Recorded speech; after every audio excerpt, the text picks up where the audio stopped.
When you're very little and you have very passionate family members that are, to a great extent, in a lot of pain, and they are Cuban. They're flying the flag all the time. They're talking about their lives all the time.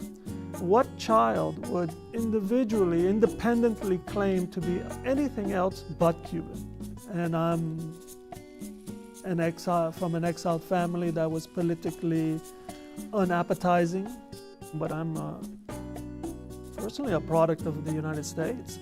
And this gets to maybe a deeper question of why people like myself in Miami, we still refer to ourselves as Cuban, especially when you're young. Just make you feel more patriotic to a history that you have no idea of.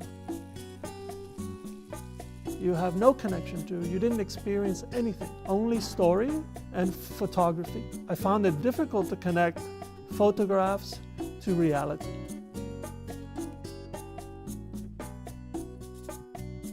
So we decided, let's figure out how to bring a car from the United States into Cuba, the first one since '59, I believe. Let's take Q60.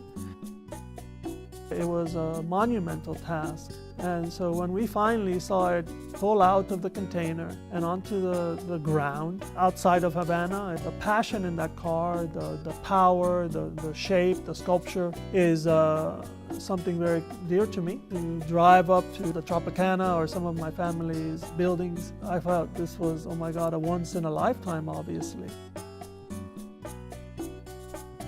And especially when we had the Q60 on the street, people would marvel at the car. I mean, not just because it's not a normal car for the streets of Cuba, because in their eyes and they're focused on everything I was saying, there was a deep curiosity. But it just struck me of how much they love the automobile. Human beings, we're unique in that we're not happy with our feet. We lack of patience.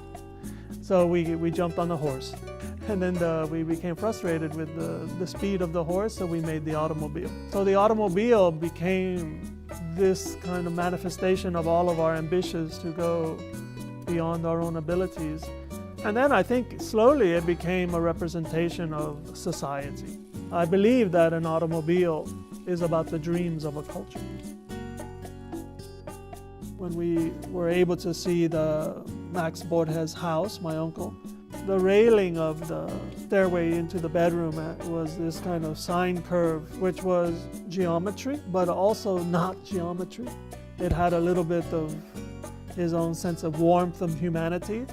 And then the rails, the structure supporting this sine curve were circles that fit nicely into that curve. So there is a sense of form and function. On the other side, though, it's completely artistic. But because of my feeling that design is also a cultural mirror, that mirror is showing the dreams of society and to make what is beyond our expectation.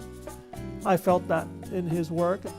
I left Cuba with this sense of, oh, I feel some synergy with my uncle. This ability to see life as what is required to build, but to also see life through a more romantic lens. I feel somewhat certain that this is part of my DNA.